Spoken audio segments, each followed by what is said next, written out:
So you're very welcome to today's show. You're listening to Talking Technology with NCBI Labs.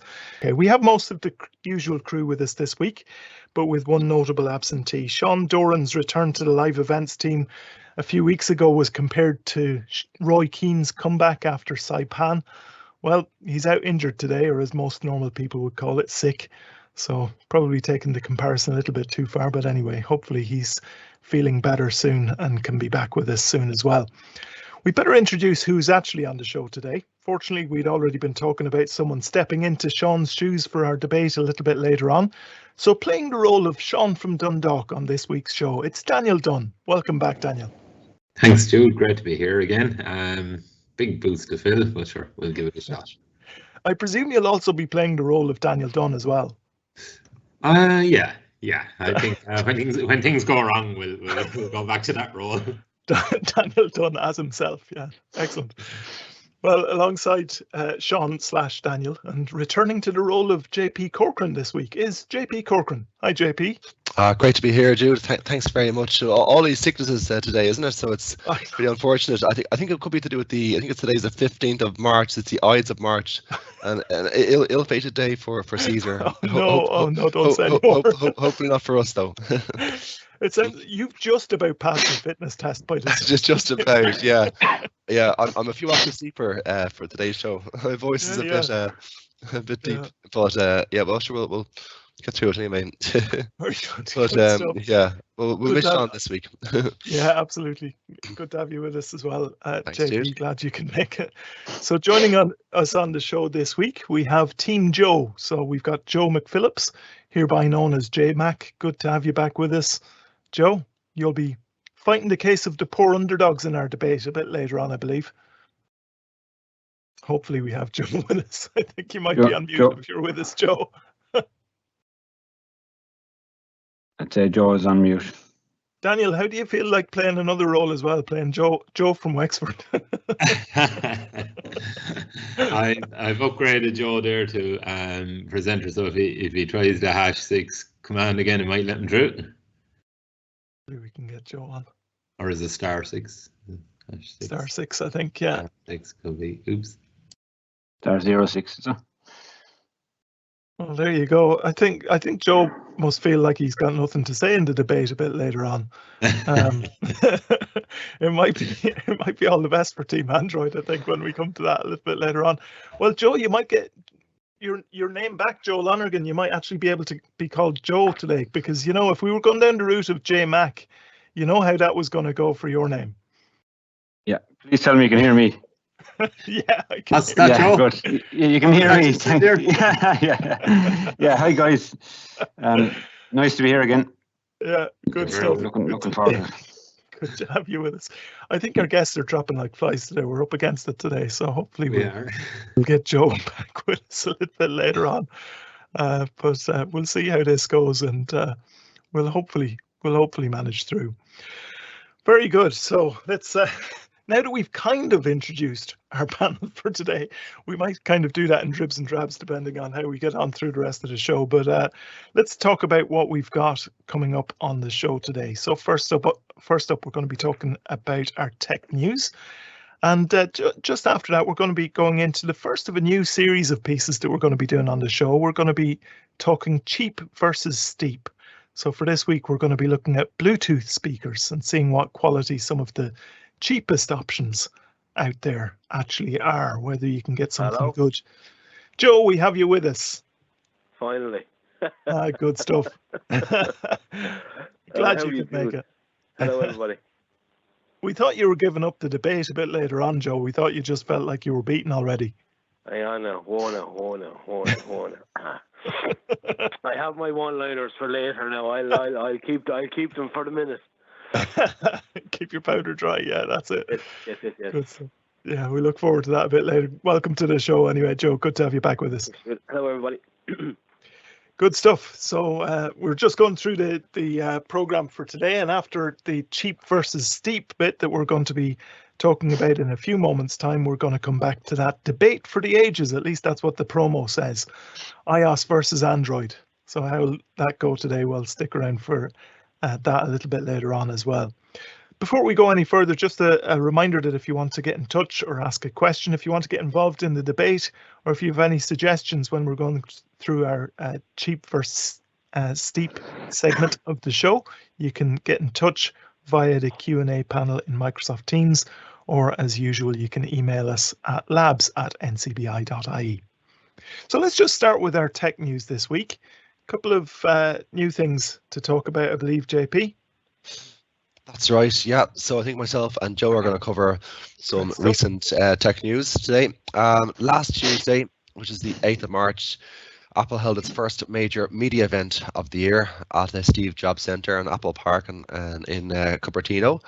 And it was during this conference, which is called Peak Performance, Apple unveiled several new products, including a new iPhone SE, a new iPad Air, a new Mac desktop called Mac Studio, and a new professional monitor called the Mac Studio Display. And so the event itself was an hour long, and it was very much characterized by Apple's growing processor technology. So it was quite aptly named Peak Performance. We're going to go to some of the key highlights now. I think the main one for most people, though, will be the iPhone SE, the latest version of the iPhone SE phone. And I think I might introduce Joe at this point to talk us through some of the features on the latest iPhone SE. Yeah, thanks, Jeffy. The main focus of the event, I think, was the iPhone SE 3. iPhone SE 3, some people are calling it. But it's the same shape as the previous iPhone SE, 4.7-inch screen, and the great thing for a lot of, I suppose, blind and visually impaired people who love Touch ID is Touch ID has been retained. So there's always a risk or a worry that they might get rid of Touch ID, but there's lots of people out there that love Touch ID for the obvious reasons of unlocking your phone or using Apple Pay and verifying purchases on websites, that kind of thing. So Touch ID is still with us, and I suppose it's faster than ever. Also, the A15 Bionic Chip, so it's the same chip as in the iPhone 13. So you're going to get a faster phone than the previous version. And another worry was people didn't like the battery time that was in the previous phone. So you have about approximately two hours more talk time on this phone. So that's a good benefit of the new version. And also there's toughened glass on the back, so on the back of the phone, so it's going to survive a fall or two. And it's supposed to be the same type of glass that's on some of the newer phones like the iPhone 13, the iPhone 12, and also it'll make the phone quicker for charging, wireless charging. So you can leave it sitting on your wireless charger. For people that don't know about wireless charging, it's a little pad you can get, and you can sit your phone on it, and you don't have to be fiddling around with plugging wires into the bottom of the phone. So it's going to be a better job for wireless charging. Anything else on the iPhone SE? I'm trying to think. It comes in a few different colors. There's midnight, there's red, starlight, and they're the ones I can remember so far. Yeah, so the iPhone SE, definitely, if you need an upgrade to your iPhone, it's going to be a great option. Yeah, so yeah. Great. So, and there's 2 different storage options, Joe, isn't there? Like you have I think it starts off 64 gigabyte, goes up to, I think, 256. So it's, choose some different storage options. So I was interested looking at the price of these. I know these are available on pre-order at the moment, but will be available on the Apple Store this Friday. So 18th of March, if people want to purchase one. Not too far off the price of the 2020 version of the iPhone SE, isn't it? You're looking a little bit more, about 529, I think, for the entry level, the 2064 gigabyte version. €30 dear. It's not too bad. Yeah, about that. Yeah. But look, I suppose if you buy the phone outright, I suppose a good point when you buy it outright is you can claim the VAT back. So through the VAT 61A form, so you'll get 23% of the full price back. So I often mention that to people, so it's a good bonus when you're buying a phone like that outright. The price, it's going to be the cheaper version of all those phones with the A15 Bionic Chip as well. So keep that in mind. So if you're buying an iPhone 13 or 12, you're looking at probably €1,000, €1,200, whichever version of I suppose memory you go for. So this I'd recommend this to anyone that needs to upgrade their phone. Very good. Good stuff. There is a slight improvement in the camera as well. There was comparisons online about the camera between this and the SE and the 13. So they compare very well. It's very close to the quality of the iPhone 13 camera. So and they'd be very good for your OCR apps like Scene AI, or even if you're contacting people with Be My Eyes, things like that. So it's great to have a good camera as well. Yeah, definitely. So I was reading some initial kind of reviews, people who've left some comments about the phone, and people are saying how nice it is sometimes when, interestingly, people who are used to using the facial recognition, and they move back then to using the Touch ID, as people really like that. So it's something that Touch ID is brilliant, especially So it's especially in your shop. Yeah. Very good. Using Apple Pay and stuff like that, it's just so handy. Exactly. Excellent. So we might take a run through some of the other highlights of that event. Please, okay, so we had the iPad Air released, iPad Air 5 that was released, or at least unveiled. So this is the 5th generation iPad Air, and it uses the same M1 chip that's found in the MacBook Air, a Mac Mini, and a low-spec MacBook Pro. So in terms of performance, this brings the iPad Air in line with the iPad Pro, which was updated last year. With the use of the M1 chip, so a very, very powerful iPad here. Impressively, Apple claimed that the M1 chip on this iPad will offer up to 60% rather more performance than the A14 chip found in the previous iPad Air. It's a really, really powerful device. With this device, you have two storage options, 64GB and 252GB. And it comes in five different colors. I think there's a starlight blue, space gray, pink, and purple.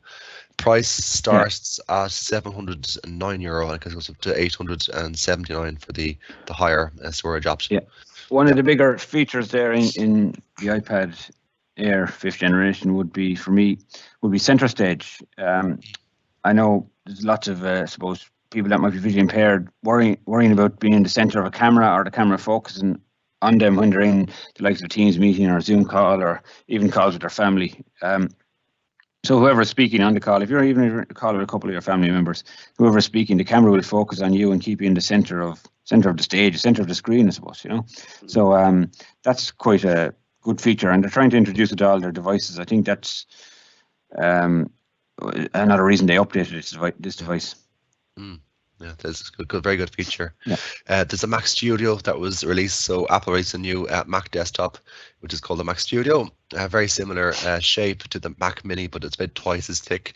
There's two versions of this. There's a low-end version, which uses a chip called the M1 Max, which is the same as the MacBook Pro. But there's a higher-end version as well of the Mac Studio that uses a chip called the M1 Ultra, which is like effectively, Joe, is like two M1 chips that are stuck together, isn't it? Effectively. Yeah. So it's very powerful. Yeah. So this can support up to 128 gigs of RAM. So a very, very powerful machine. Then we did mention about a new monitor. That is the Mac Studio display. And this accompanies the new desktop Apple product, and has released a monitor called the Mac Studio. Display is a very advanced display with an iPhone CPU inside. It features a 27-inch 5K display and an anti-glare treated screen that might suit some people with low vision. So that might be one to flag there. I suppose the interesting thing about that monitor is it has microphones built in. So I'm sure people that like to use Siri and stuff, especially with the uptake in video conferencing, is going to be a really good monitor. It is more of a professional product, so it mightn't be for your everyday user, but it's good to see them releasing one for that kind of range. Yeah. The other thing besides the hardware, there was information about iOS 15.4. So that was announced last week. It has been since released. A couple notable things about iOS 15.4. I think it was of interest, and Joe and I have to talk about these actually. One is the use of Face ID while wearing a mask. So which works just like a normal Face ID, but it actually scans the areas around your eyes for authentication. So it's only going to be available. That's nice. What's that? Is it about 2 years too late? But around 2 years. I Then, think so. Yeah, just as we're taking off the mask, Apple released this. So yeah, it's What's only that? It's a mouth. No, don't recognize that. It's it's only available on the iPhone 12 and newer. Then there is they've released some new emojis, but alongside that, they've released a very interesting feature called Tap to Pay on the iPhone, and this allows NFC compatible iPhones to accept payments through Apple Pay. Very nice feature. So that's a really good one, JP. Yeah, I think so, Joe. Yeah, I think it'd be helpful to like some like smaller businesses. Maybe you don't have access to payment terminals, like smaller retailers, maybe market stalls, that kind of thing. Yeah, there's some people might be. You could be an entrepreneur. You could have maybe a business doing physiotherapy, and you were having trouble taking cash payments and all that kind of stuff. So you could just accept digital payments and on this terminal, and it makes it accessible because it'll read out the amount you've received on your iPhone screen. But you can get the other person to tap their phone on beside your phone and just pass you the payment. It's really good. It's not released yet. I know it's an official release date on it yet, but it hopefully be the summertime. Yeah. And I think one that you mentioned as well, Joe, in our last newsletter was the new iPhone 13 in green. I think it comes in an Alpine green, which I think does look pretty cool. It's not a cheap phone. It's close to €1,000, but it does look pretty slick. Just in time for Paddy's Day. Yeah, exactly. Yeah, at least the green phone. Speaking of colours, I love the variety of colours in there. What were the colours you said that the iPad was available in? Yeah, JP? that's right. The iPad was coming in 5 different colours. It's starlight, blue, space grey, pink, and purple. Yeah. You gotta feel sorry for the likes of purple and pink in that when the others get such good descriptions. They do, yeah. And then what did you say, Joe? With the iPhone, is it midnight? I think it was midnight was a color. Midnight, starlight, red. Starlight. Yeah. I forget the other two. I think there's 2 more. Probably a version of silver and black, I suppose. Yeah. So there's at least with the choice there.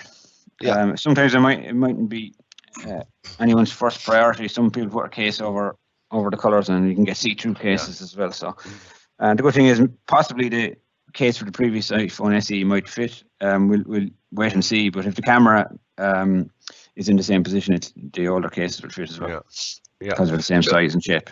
And Joe, as someone who uses the iPhone SE, it was 2020 one that you're using, would you have any reason, do you think, to upgrade to the latest one? Are you happy enough using the phone that you have at the moment? In general, I'm happy enough, but reasons for updating, if I could, would be the battery. That's the only part I'm disappointed in. It's the processor speed is fine for me. I think it's A13 chip on the iPhone SE, the older one, but that's fine for my use. Maybe people doing video editing or taking lots of videos and pictures and stuff, it possibly might need an A15, but yeah, the battery is the only reason I would update. I can't think of any other reason to go for it, unless you were on a 7, 6, or maybe an 8, possibly. 8 still are very, very good, but if you're on one of the older version phones and you needed an upgrade, I'd probably go for the newer SE than the older SE.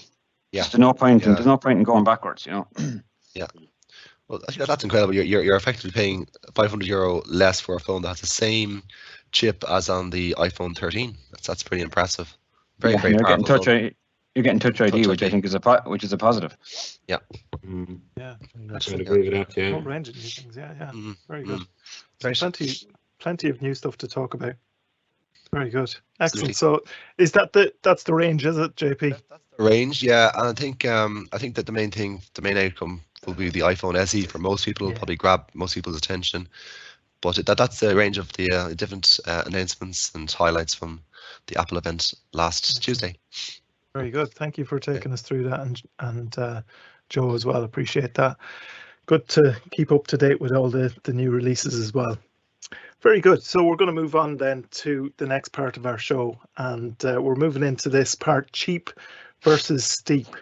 So obviously over the last number of years, technology has moved on quite a bit. Technology can be very expensive when you're trying to get some of the latest stuff out there and the best stuff, the highest quality stuff that's out there. But does it always have to be expensive? Well, we think from time to time that there are bargains to be had. And so we're going to go out and look for some real bargains, and we'll let you know our thoughts on whether they're actually worth buying or not. And we're starting with Bluetooth speakers.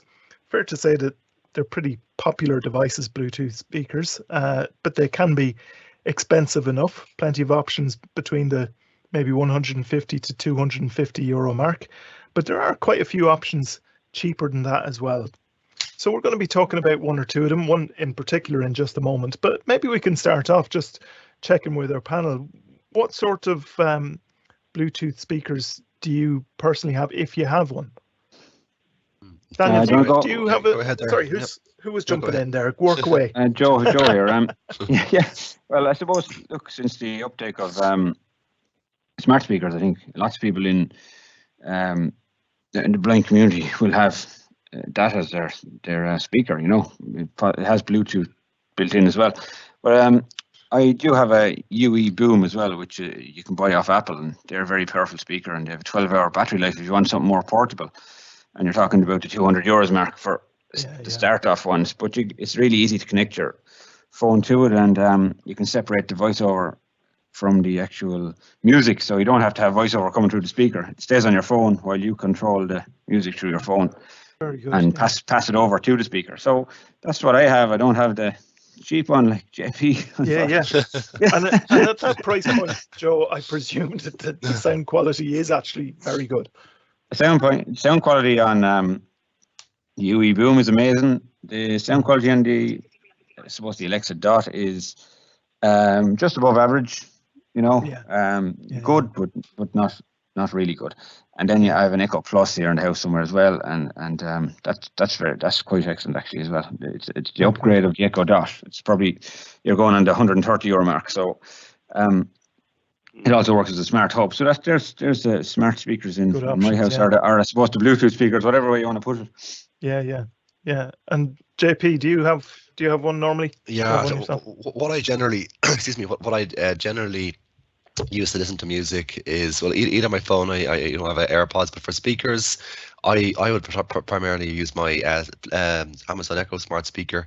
So I have several of these around the house. I have the ones Joe mentioned there, the Amazon Echo Dot 3rd generation, but I recently upgraded that then and got a Amazon Echo Show 15. Now this device isn't known for its particularly good having good speakers, but it certainly, I think it's an improvement. So when I was testing out this Powergeek mini wireless speaker, I was very much comparing it to how the audio quality would be on my Echo Show. So I was interested to see what one was like and compare to the other. Yeah, absolutely. How about J Mac? Joe McPhillips. I used the Amazon speaker myself as well for the Bluetooth, connected straight to the phone. Find that handy. And then I got a soundbar there. I got a Samsung soundbar because of the Samsung telly, blah blah blah. And I managed to hook them all up via Bluetooth. So I had the phone going to the speaker, and then I had the speaker going to the soundbar. And the windows were rocking. I tell you this, it's with the Bluetooth capability and everything, it's excellent. Just having a fool around, and then I managed to get my hands on a charging place for the Echo Dot, the Amazon Echo Dot, the smaller one, charging plate. I got it from England before Brexit, and that has a little battery thing which makes the Amazon portable itself, and I can bring that out. So I brought that to the beach and all there last year and the year before, and it's fairly handy. That's a great idea, Joe. Yeah, but the charging plates, somehow I've tried to buy them since to get them into the Republic of Ireland, and thanks to Brexit or whatever, I just can't get them. But I think you can get them up in the north if you've friends or people that are cousins up there, if they can order them through Amazon or something. But the charging plate is the job, I don't think a lot of people know they're available. I think you can get them for about 35 quid, and you can get your whole kit, and away you go and talk to your speaker. And I tell you, I could have sold 50 of them at the beach there one day. But anyway, that's another story. So if you bump into Joe McPhillips at the beach this summer, you'll know what he's doing. Bringing the charging plate to the beach. What about your Wi-Fi signal? Do you use it through your phone then, is it? Through the phone, yeah. Yeah. Excellent. the phone's like a hotspot or whatever you want to call it, and then that feed the speaker, and you just have the two of them together and thumping away the tunes, and yeah, everyone's amazed to see a portable Echo. Like they were like, how's that playing here? How'd that work? Yeah, exactly. You know, the little plate, the little switch that it can fit onto on the bottom. As I said, like there was people coming up to me, and I was like, "Hey, how are you?" And I was like, "Okay, are they talking to me? I'm stone blind here." And then they're like, "Where'd you get that? What's this? Who's where?" You know, so it was good crack. Yeah, excellent. Sounds like a really good option as well. So Joe's in on the side of the Amazon Echo with the charge and play. How about Daniel? You into this at all? You got a Bluetooth speaker at all? No, I suppose what I use is my the Google Home Mini. Just down in the kitchen. I'd probably be more of a headphones kind of guy. So if it's listen to music, podcasts, that kind of thing, it's generally through headphones. But I do have to say, just down in the kitchen, the time the Google Home Mini gets used, like the quality of sound is decent enough out of it. It's not going to rock your world or anything, but you know, for something that's small, and you know, you can move it around the kitchen if it's in the way or whatever, put it somewhere else. It's handy to be able to move it around, and it does the job. So happy out with that. Yeah, very good, very good. So there's we'll have to think of it there now. I have an Echo in the sitting room and an Echo in the kitchen, and then when you pair them up, and they're not the dear ones, but they give a pretty cracking sound. Yeah. I've done that as well, Joe. I think it's excellent when you have them occasionally different sizes in the room. If you have it's nice. Going and people are chatting and going, and for small enough money, because sometimes, you know, if you get the Amazon Black Friday, or they do their own sales or whatever it is, you know, you can get a decent kind of stereo surround kit, 150 euro, 2 speakers. And, exactly. You know, that's not to be sniffed at, and you have your own little kind of remote control in your hand with the phone and play the tunes, and you know, it's brilliant. And also without retailing with too much, like. Yeah, and the HomePod Mini is another option for people. There's an amazing sound out of the HomePod Mini on its own, but when you pair them together, they're absolutely fabulous. It's great sound out of them. What price are those smart speakers on offer? What would be the cheapest of the smart speakers when they're on offer? The Echoes, I think, would be the cheapest. Well, you can get a second generation after. Look, if you keep an eye on Amazon, anything from, I don't know, probably £20 upwards, which you convert to euros. Then there's the current version is about €60. Yeah. So you're actually talking about something straight away. I mean, we could be talking about some of the smart speakers being a good option when we're talking about cheap versus steep, because that's a significant drop on the price that we mentioned at the start, with some Bluetooth speakers being in that realm of 150, 250, and actually there's plenty that are even higher than that, quite a bit higher than that as well. So it's good price for. I know, but I just finish off. I can tell you just straight up that even in Argos and some of them places where you can walk in, you don't have to wait for your delivery, etc.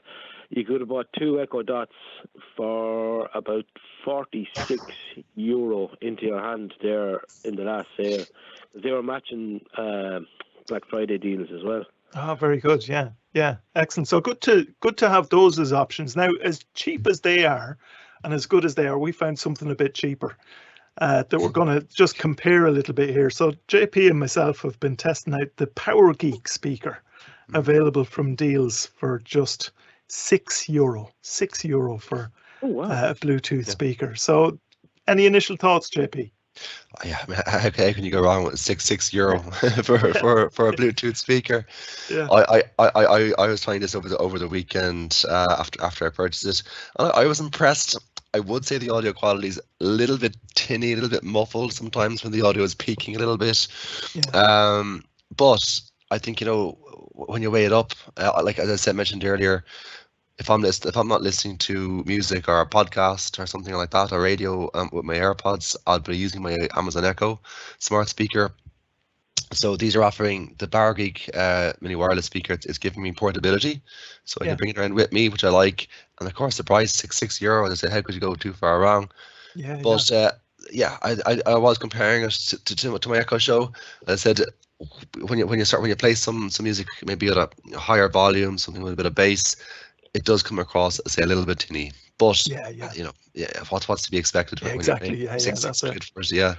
Now but I think quite impressed. You did a bit of a recording of the sound qualities I here did. and I a did do comparison here. recording. Yeah. Now, obviously, we'll say to people that when you're trying to demonstrate the sound here, it'll actually depend on your own speakers a bit as to what the quality is going to. I'd like to say this is done in a studio under controlled conditions, but it was done in JP's kitchen.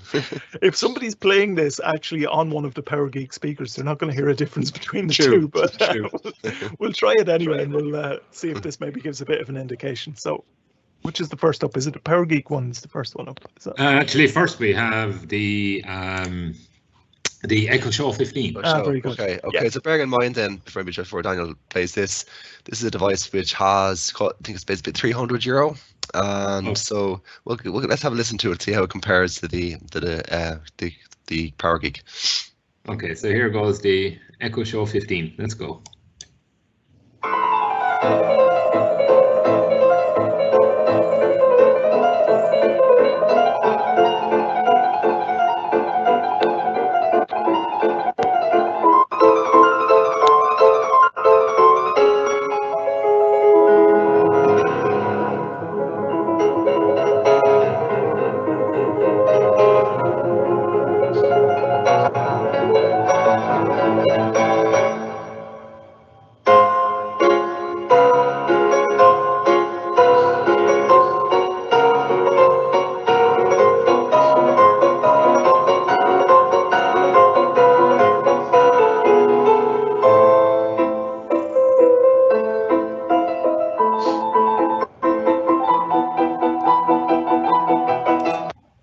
Pretty good. JP, I never knew that you were that talented.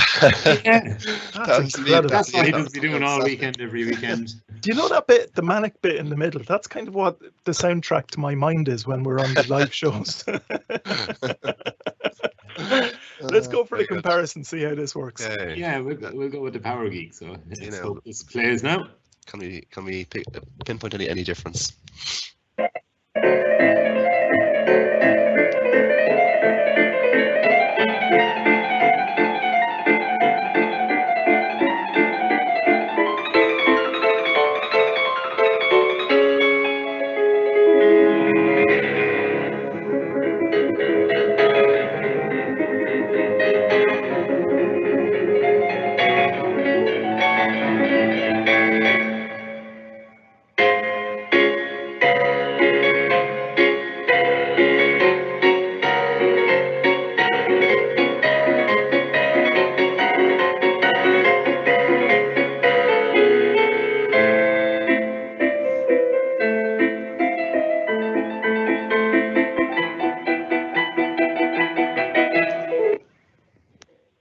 Okay.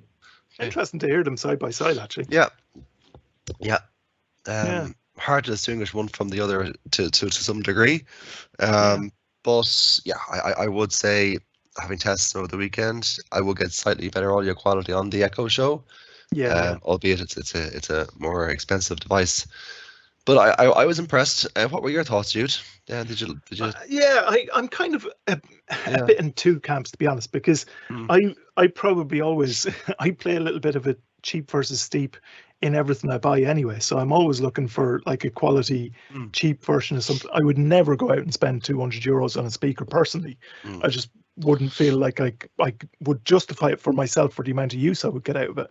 So I have another speaker which is about €40 worth and is like, look, you do all your research and you're impressed with it. So that may be my starting point when I was comparing this to a €40 speaker that I've done a good bit of research on. I'm happy with.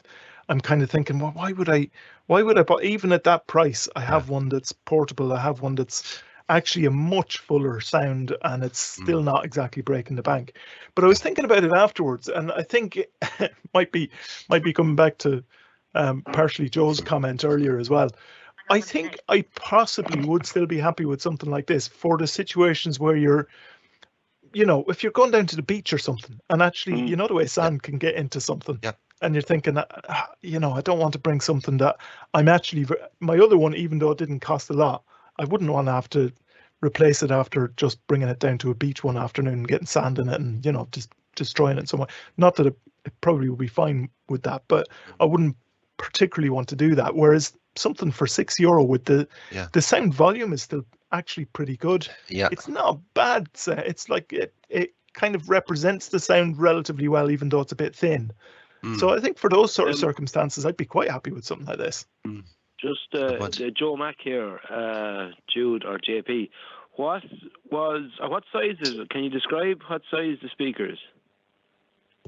Yeah, so you're talking about, what is it, 4 inches by 3 maybe? I'd say about that, JP? Yeah. I'd say about that. Maybe about an inch and a half deep. Yeah, in depth, yeah. And then the other question that comes to mind, just from a blindness, was it easy to connect to Bluetooth? Was the connectivity good? Did you have to move your phone? Press buttons? How did that work? It's very straightforward for me, Jude. I'm not sure about yourself, where like in terms of connecting with your phone, that's what I did. Went into my phone settings, it was there straight away. And picked it up. I think it gave one thing I would 10 say, meter range. Go yeah, ahead, the one thing I would say with that is the buttons that are on it. I do think, I mean, obviously you can't be too picky with €6, you know, but you're getting what you would expect for €6 in terms of the button quality and things like that. The on-off switch at the back doesn't really flick to completely from on-off for my one. The buttons, I don't think there was actually even any instructions in the pack from what I can remember. So if you don't know how to use a Bluetooth speaker to put it in pairing mode and things like that already, then you kind of have to just work it out. And also even just the lights that are on it. Did you even spot the lights on yours, JP? No, I didn't spot the lights. No. It's kind of in behind the fabric of the speaker, and they're tiny. You would never see it if there's any sort of vision impairment at all. I barely saw it at all. Yeah. I couldn't really tell when it was on or off.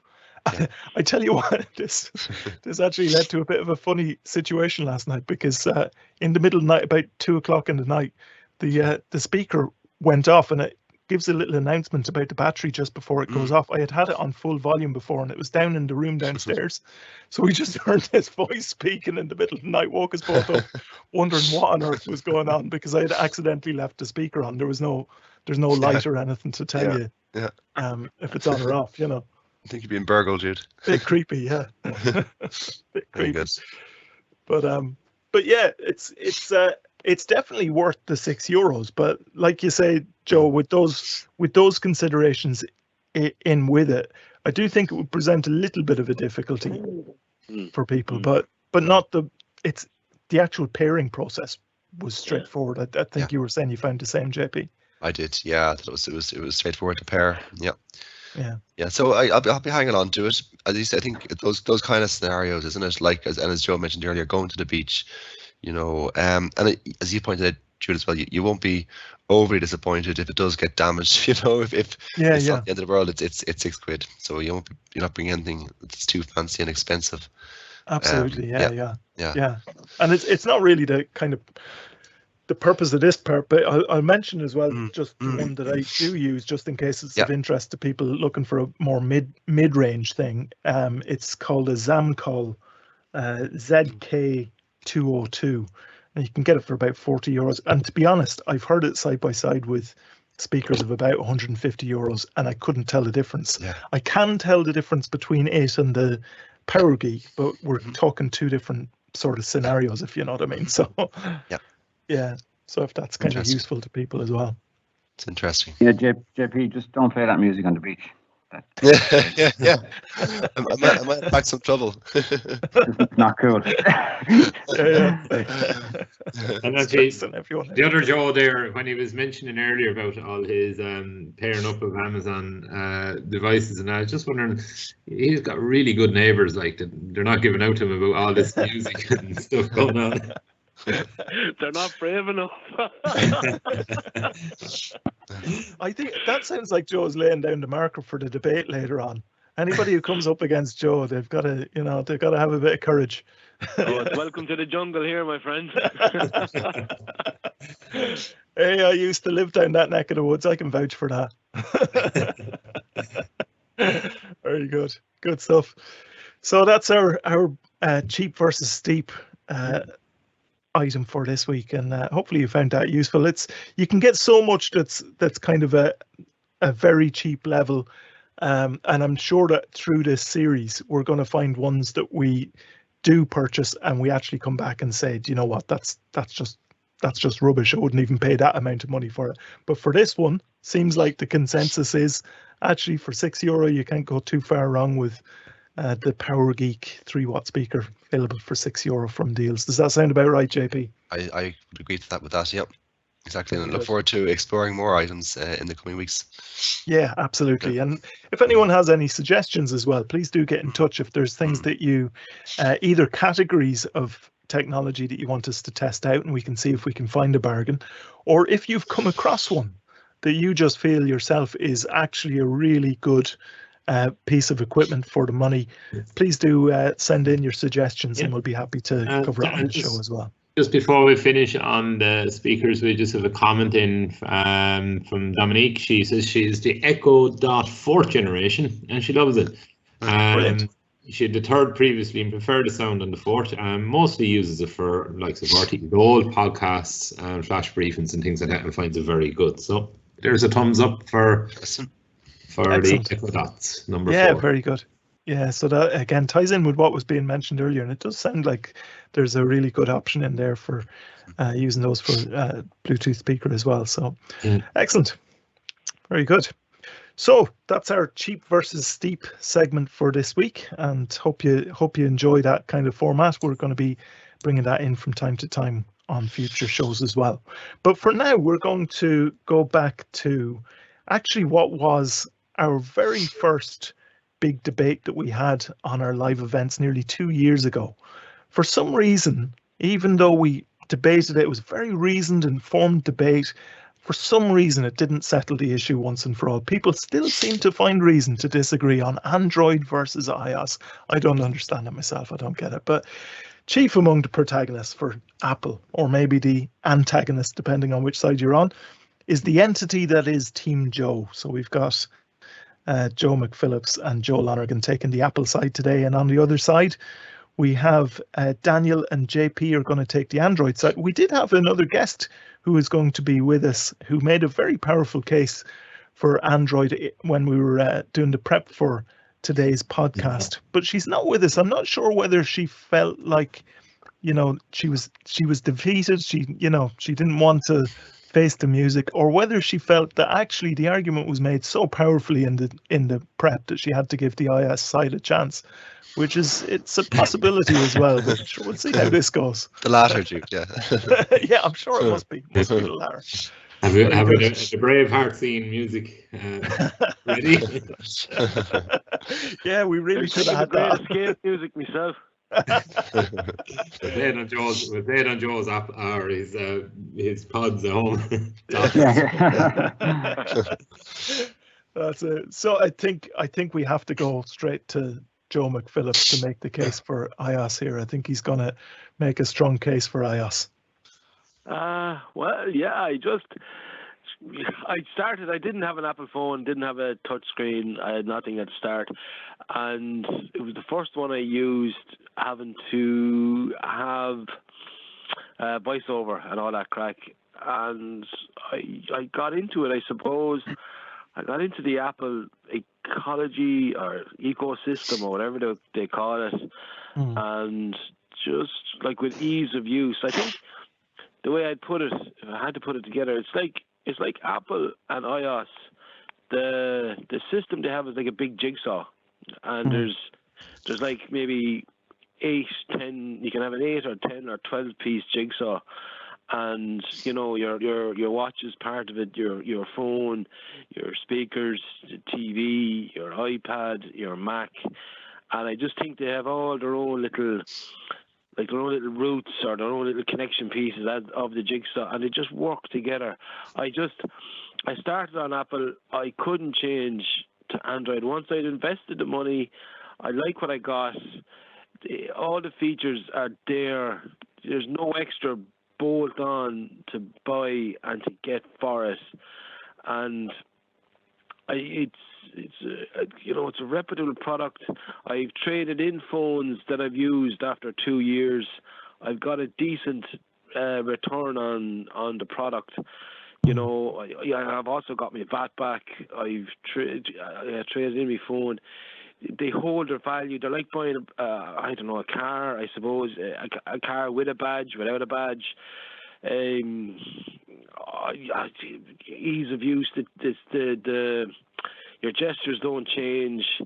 You have different capacities, sizes. You have Apple support. You can ring up people.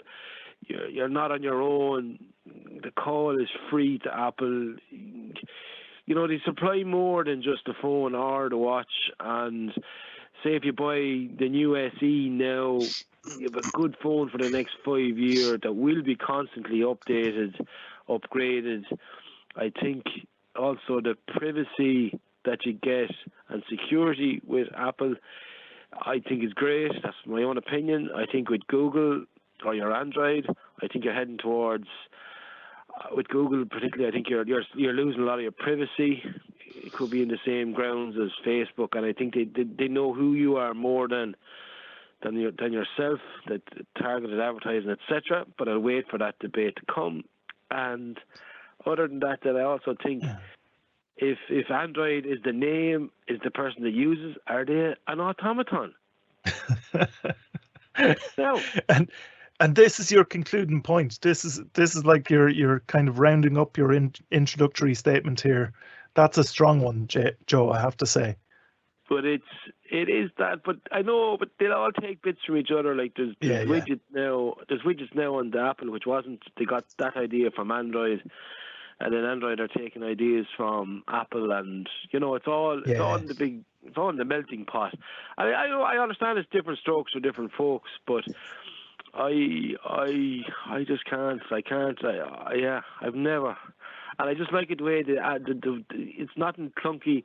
The watch will work with that. Like last night I downloaded or this morning should I say, the 15.4 update, and then that gave me another update for my watch, which is 8.5, and it's all more security settings, and you know, they have a different cardiac thing, which is personal to me, which I like the health part of it, and it just works. I like touching the screen because I had to go off a few other watches and try to join them and pair them, because you know friends and relations had different sport kind of tech, and I tried to join them via Bluetooth and this, and they just don't talk. They say it'll do this, but then you get button, and it doesn't, and you know it's frustrating coming all totally from a blindness perspective.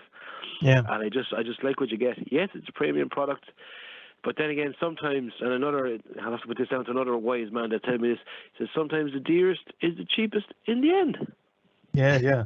Well, that's a strong opening statement. Let's go to Team Android for a rebuttal. I don't know. He made something there, you know, a point. He said, you know, Apple takes things from Android, yes, and Android takes things from Apple. I'll tell you, it's, you know, a little bit more to that now. They might talk one or two things, but like wireless charging, fast charging, NFC, 4G, 5G, OLED displays, fingerprint sensors, water resistance, multi-lens cameras all came onto Android phones well before iPhones, and even go as far as, you know, your multitasking, copy paste, and multi-window support. That was all out on Android first.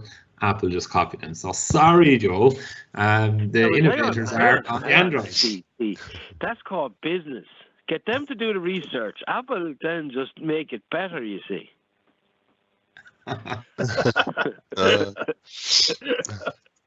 You'll have to come back to that, Daniel.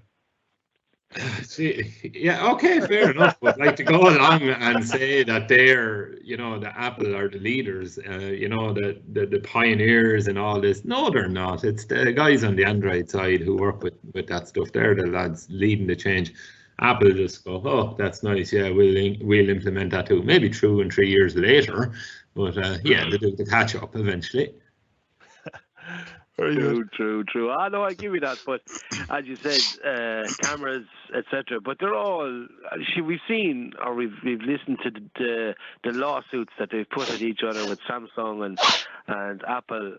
And at the end of the day, I'll be 100%. I think the customer wins at the end of it. And if it works, like say for Android or this, and it's sales, it's competition. But as is, you know, I just. You know, it's powerful stuff. The customers do win, yeah. Android guys get the best stuff first. Absolutely. Customer wins. Well, looking at it from a blindness perspective, I suppose I can't argue with the fact that the iPhone, it's probably one of the greatest devices that come out in the last 10 years. So is it 12 years now, maybe 10 or 12 years, whatever it is, for a blind person. And with the introduction of Siri, even for people that don't like using them, we'll say, are not to find the touchscreen a big learning curve. The introduction of Siri a few years ago also has made it just an more accessible device.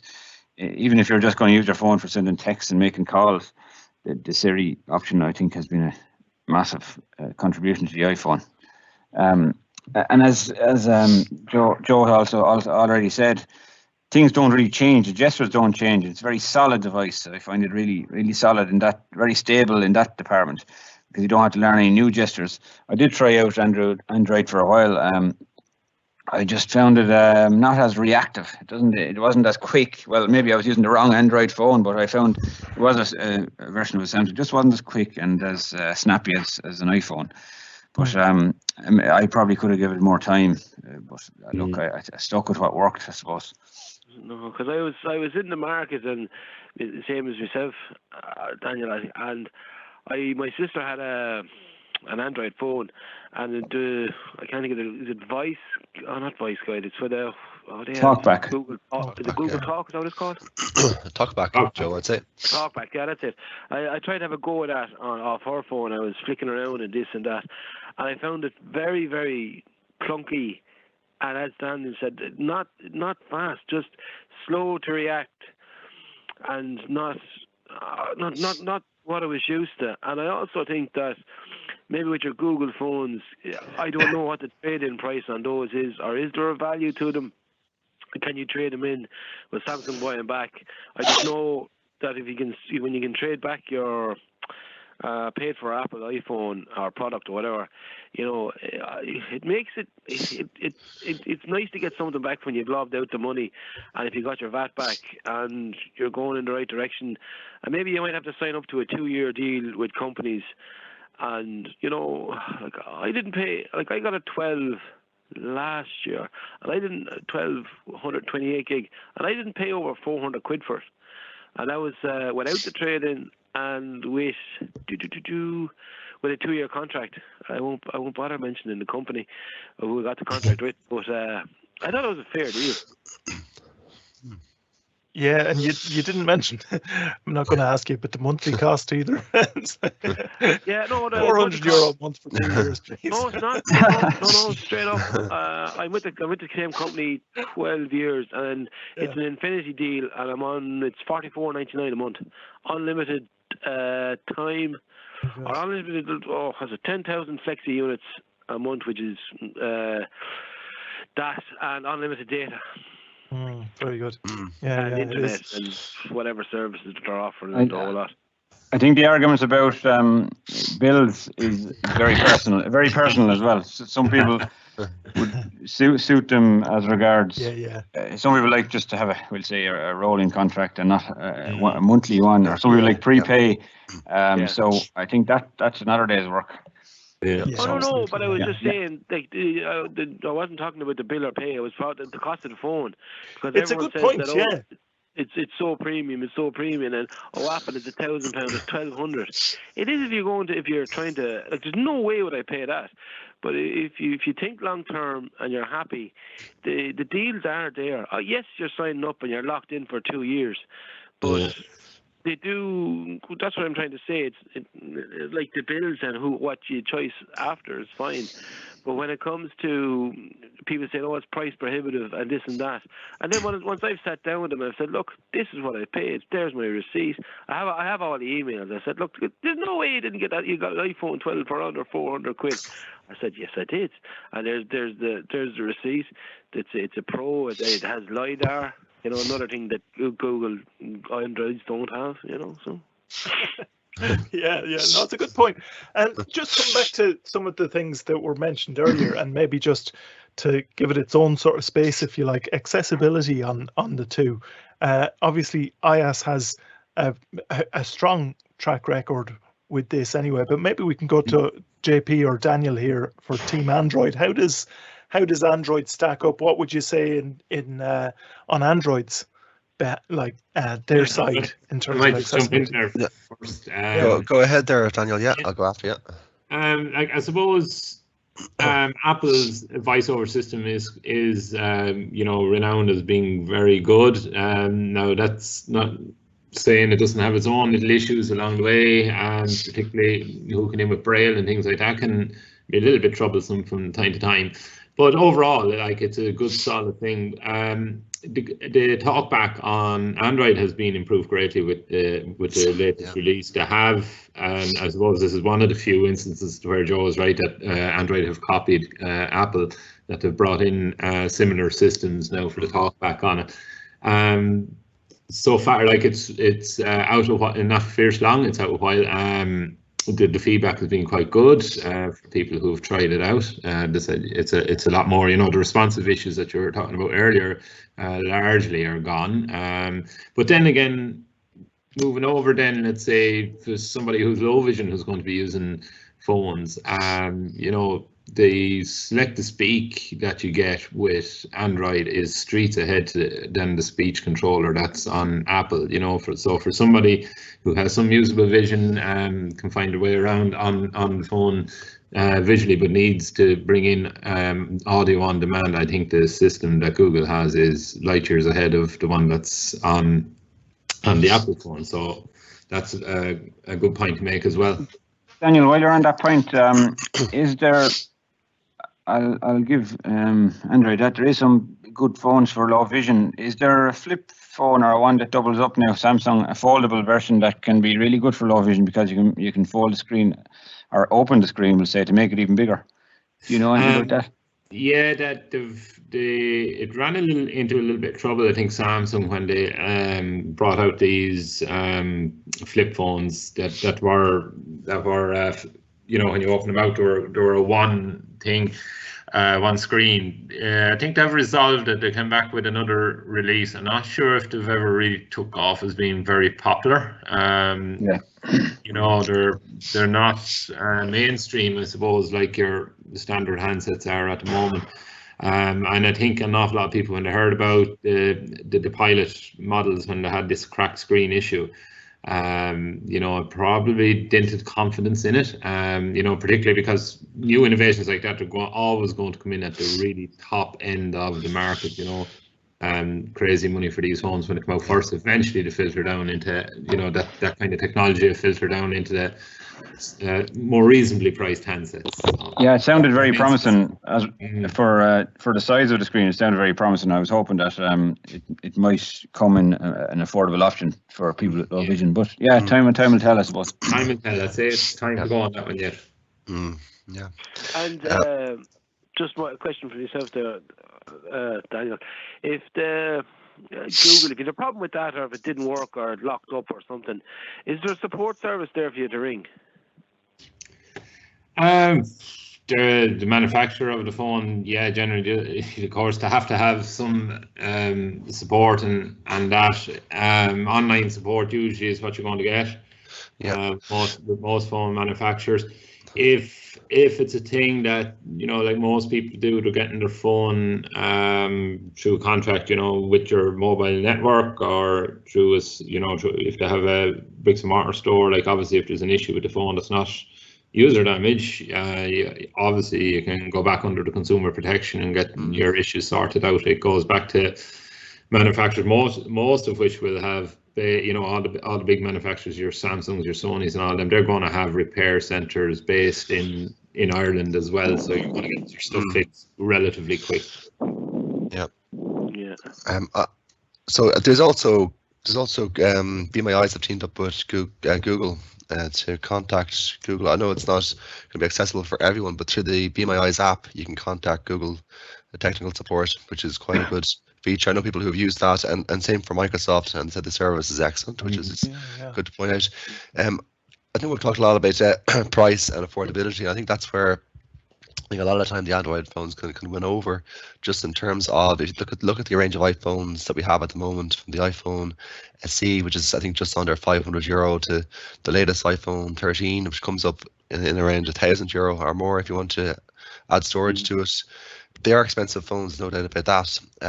You know, the SE might sound like a more reasonable phone. It's just under 400, but if you compare that to some equivalent Android phones with similar spec, you know, if you look at an Android phone like a OnePlus, for example, for €300 for 6.7-inch screen, nice big screen, and you've got 12 gigs of RAM, 250 gigs of storage, you know, for say about €300, which is a really good price. And then as well, one of the things I like about and this was coming from my perspective of having used Android for years, and I have been using iOS a little bit more in recent times, just to get a full kind of immerse myself into the Apple ecosystem and just see what it's like in terms of accessibility in particular, which is so important. So coming at it from the I suppose the Android side of it, one thing I do really like about the Android phones is the expandable memory option. Majority of Android phones have offer expandable memory, which means you can pop open the SD card slot, put in a micro SD card, and that becomes your added memory to the phone. It's really nice. It's not something that I know Android phones or iOS Apple phones offer at present. So it's going to cost a lot of money to upgrade your iPhone from a base, for example, 64 gig to 156 gig. It can be done, but it has to get done through Apple. I'll give you an example. Like a lot of people, to get around that, JP, did just use an iCloud account. You can use iCloud, which costs money, of course, but do it after a certain level. But that is an option, so Joe, certainly. We can give you an example. Euro a month is a good point, Joe. Good point. What, 99 cents a month is not too bad, like. You buy a good quality, you can buy a good capacity SD card once you have it for life. That's it. iCloud for life. I back everything up to the iCloud. If you lose that card or your phone gets robbed, what happens then? Daniel or JP? Google are more generous to give you 15 gigs, unlike exactly. Unlike Apple, 5 gigs.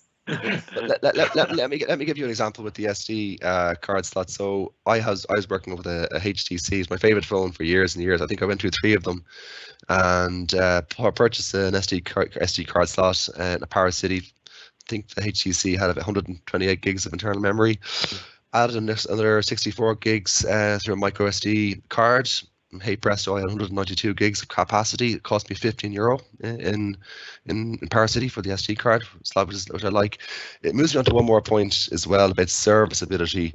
Obviously, Apple have quite a closed ecosystem, but there is the option, albeit there's a bit of a caveat to take care with it, to try to service your own Android phone if you want. Just take, for example, your battery. So batteries will just wear and tear after a time. They're not going to last as long. There is the option to replace a battery on an Android phone. Now, I wouldn't advise anyone to try to open up an iPhone to do that. It would be very, very difficult. Would you, coming from a sight loss perspective, would you tackle that with low vision or being blind? Or would you have to go and pay your service technician and say, look, I need a new battery, there you go? Is this on your Android, Joe, or your iPhone? Yeah, on the Android. I'd say if it was a simple battery replacement, I'd say that could be achievable. Something much. Yeah, I'd say so. A lot of your provincial towns around the country, county towns, like there's definitely going to be a store or two there where you can just bring in your phone. They'll fit a battery for you. Debate the joys of Android, and you're talking about repairing it. Strange. It's not repairing it. It's just the battery life. They're what we call a consumable item, and Apple will tell you that very much if you go back to them with a phone that doesn't hold the charge anymore. No. None of us, myself and my esteemed colleague there, did not bring up repairs now. It's funny you go down that route. One more thing, JP, I suppose, if you got your Android phone there, you stick the USB cable into the side of the laptop, voila, you have access to the whole phone. I like music, that as well, Daniel. Every photograph, every movie. I miss that, Yeah. You do. That's a good point. It's so handy. I tell you, but you can do that with an Apple phone and a Mac as well. Mm-hmm.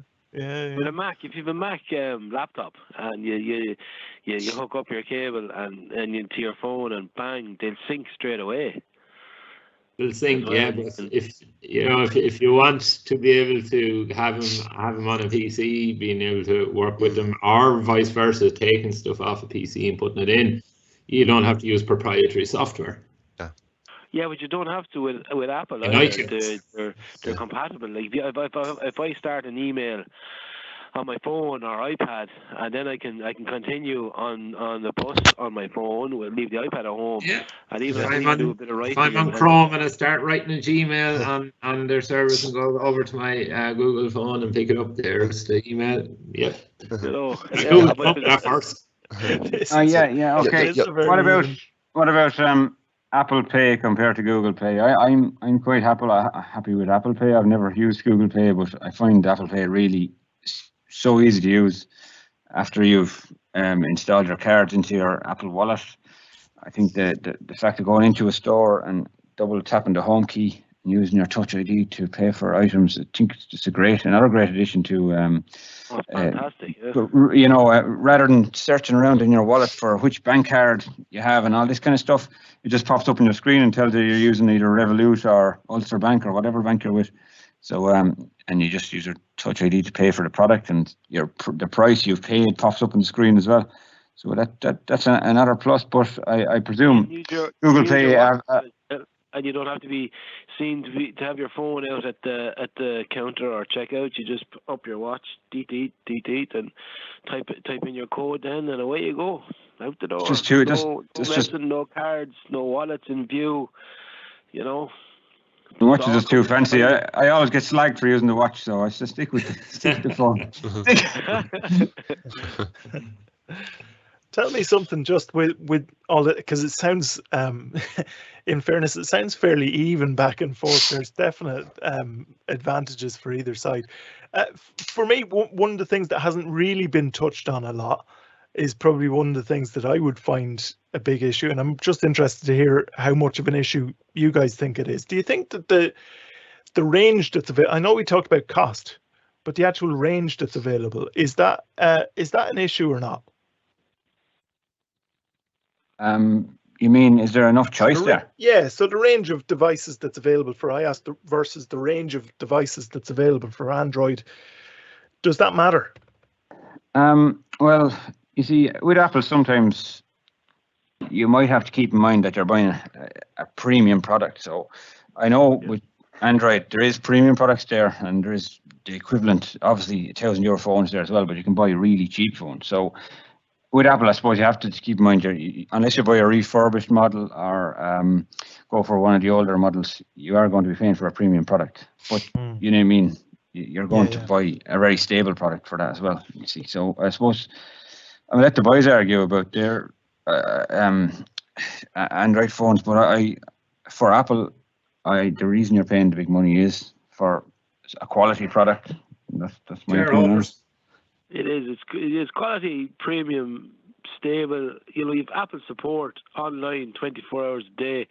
Like I haven't rang them in a long time. So last time I had a problem with it was I had to take a picture of my watch to connect to the phone. There's some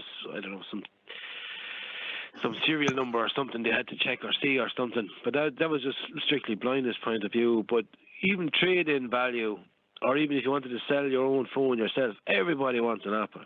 Like everybody. If you go down to the pub or the shop or wherever you're out, and someone hears that, Joe, I hear you're changing your phone or not, and just talking.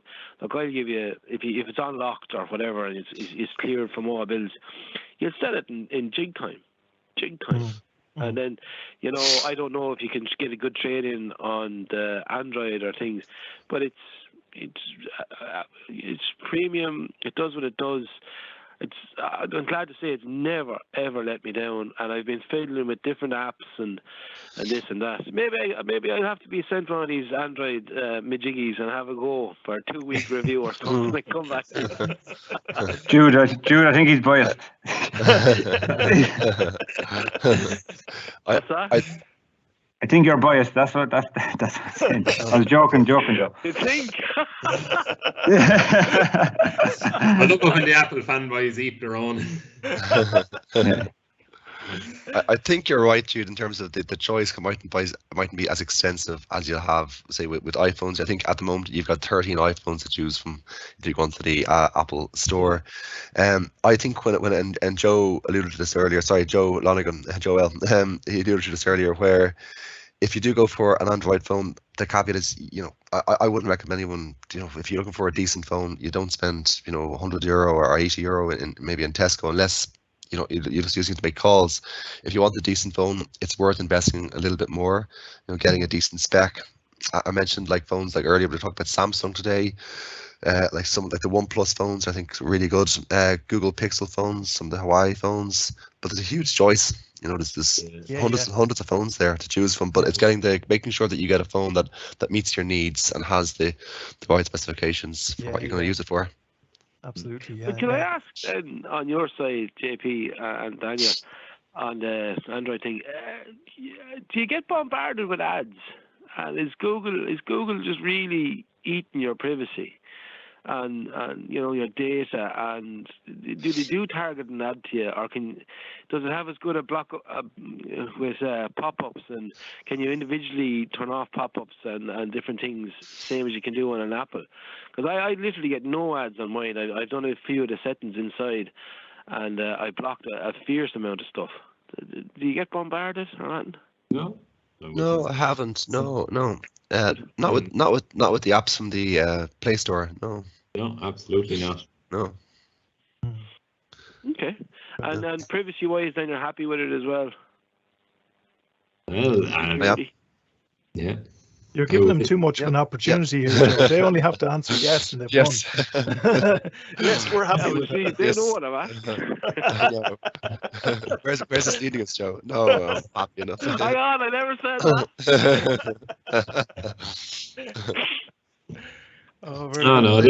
There's I suppose there's pros and cons to both systems. I've always used Android. I've to use iOS as well, because the nature of the work that we do, we have to be knowledgeable and be able to work with it. So as somebody who's used both systems, I like the flexibility of Android. It's very flexible. You can really go outside and do what you want, whereas with Apple you're contained with what Apple allows to happen. But having said that, it's solid, and you know what to expect from it. And coming from the blindness side, what flexibility did you add to your phone, or what did you change that made it better than, say, the Apple? It's the flexibility to be able to hook it into the likes of a Windows PC and grab your stuff off and put stuff on, move stuff about. It's more open for that kind of thing. Being able to do that, to get your photographs off, move them onto PC, get your music off your laptop, putting it into your phone, that kind of thing. It's a lot more straightforward. I find that very easy for myself as well. I know I have an Apple to Apple products, but I wouldn't class that now as a point to Android now. Yeah, but I think like just for the micro SD card is more. You have a lot more that you can do there, and particularly if you like moving your data around the place. Yeah. I'd have to say, in the last couple of years, with the introduction of the share sheet in Apple, or the introduction to all the different options on the share sheet in Apple, I suppose they've come a long way in that department. They have to sync. They can sync even to Google Drive if you want to. They've given you an option to move from one phone to the other, move from the dark side to whatever side you want to go. They've also, you can share with WhatsApp and all these other different apps like WhatsApp, Messenger, all that kind of stuff. So it's easy enough to share all your stuff nowadays in both departments, I reckon. Maybe not 100%, but I think Apple have come a long way in that department now. They have. They've loosened the reins a bit. Yeah. Traditionally, they were very, very locked down. They have come out with their shell a bit. And I think it's down to their users, like they just put pressure and said, look, why are device on Android able to do this? Why can't we do it here on Apple? You know, and they did listen. I think we're probably ending up pretty much where we expected to end up with this, aren't we? It's a debate that we could have next week and the week after and the week after, and we probably have similar sort of points of view and strengths and weaknesses and good points being made on both sides. I think for myself, the thing that always kind of matters to me a lot, and it's probably the reason why I mentioned the last question, was the one on range. I don't think we'll ever be doing a cheap versus steep piece with just iOS phones, because you're never going to go out there and buy something for no money, for like really little money. On the other hand, I kind of feel like if I was to be gifted one or the other, if I was to be gifted a high-end iOS device or a high-end Android device, I'd probably choose to be gifted an Apple device. But if I was to go out and pay for it, I'd rather look for a bargain kind of thing. So it's kind of, I think it's what's important to each person, isn't it? So in other words, Joe, if you're offered a card or you're going to take the Ferrari, but if you have to buy it yourself, you're buying the Fiat. yeah, if that's the best my money will get me, yeah. No offense to Fiat.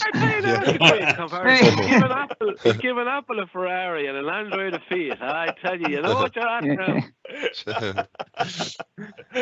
Oh wow, what a way to finish it. Yeah, excellent. Yeah, but really appreciate the comments on both sides there, because I think that's been quite a thorough debate. We've talked about the features and the usability and the accessibility, the costs and the range, plenty of different kind of aspects to it, and plenty more to be said, I'm sure, but we better round it up here because we're running a bit over time. But really appreciate the comments on both sides. I don't think we can declare a winner with that.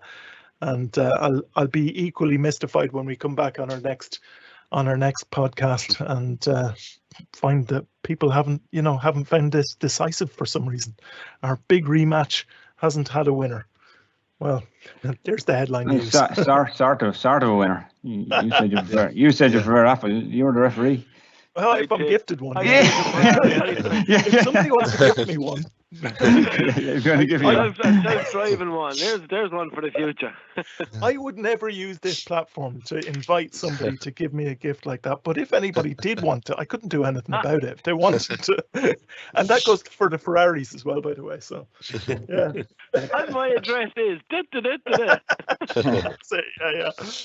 Excellent. Very good. So thank you very much to Joe McPhillips, Joe Lonergan on the side of iOS devices, and Daniel Dunn and JP Corcoran on the side of Android devices. And we're very nearly at the end of our show for today. We just have time very quickly for our tech tips. Now, we had a couple of possibilities lined up. I'm not sure if JP Corcoran's voice is going to hold up for this amount. So maybe what we might do, Daniel, if you're happy, we had one possible question come in earlier, and it's just maybe a possible answer to try, just about the blind shell phones. There was one situation where somebody had been, I think they were finding that they were able to make phone calls, but they weren't able to send text messages, whether they were using their voice or manually. Is there anything that person could try, Daniel? Yeah, okay, there is one thing they can try, but just a little warning, I suppose, just to back up your data first. It's worth looking at doing a reset on the phone. Just sometimes software can just do its thing and not work right. So if you go for settings about phone and into factory reset, it resolves these issues 99 times out of 100. And just as I say, do back up the name, your names, numbers, anything that's important there first. Probably have to pop a little micro SD card in at the back just to have those saved there. So that's just one way around those rare issues. Yeah, very good. Thank you, Daniel. So there's a possible suggestion there, and hopefully that helps out our questioner. Very good. So thank you very much for that help, Daniel. So that pretty much brings the show to a close today. Hope you've enjoyed the various discussions that we've had. Please do let us know if there's anything that you'd like us to cover in a future show as well. Just a reminder that before we finish that if you need technology assistance, you can get support from the Labs team from 9 to 5, Monday to Friday on 1800 911 110, or you can email labs@ncbi.ie. Or if you want to avail of wider NCBI services, you can call 1800 911 250 or email info@ncbi.ie. And of course, we always appreciate your support of NCBI. If you'd like to make a donation to help support our services, you can do that through donate.ncbi.ie. That's donate.ncbi.ie. Finally, a reminder of what we're going to be talking about in future live events. Actually, in the upcoming live events, there's going to be a few upcoming now where we're going to be talking about some of the activities that are happening in NCBI, some developments there. And we're going to be talking about IA Labs on our next live event in 2 weeks' time. And if you want to know what that is, what it's about, I'd recommend tuning into that. That'll be kind of almost like a standalone special for our Talking Technology podcast as well. So we'll be talking about that. We'll be talking about the Smart Hub update as well. And we've talked about that a couple of times on the show before. We'll give you the latest on that on one of our upcoming live events. And we're going to continue with technology reviews as well. We're going to have reviews of things like the Fire Stick versus the what's down in our what's down there in our spreadsheet or in our presentation at the moment as the Googly Chromecast. So I think that's talking about the Google Chromecast, I hope. It sounds like, I'm sure that's a cricket term, isn't it? So we'll and as well, our next show is not the 15th of March because that's today. So it's the 29th of March is our next Talking Technology podcast. So we hope that you can join us for that. If you want to stay up to date with what's happening on our live events, as well as plenty more, you can subscribe to our newsletter on our website, or you can email us at labs@ncbi.ie if you'd like to do that.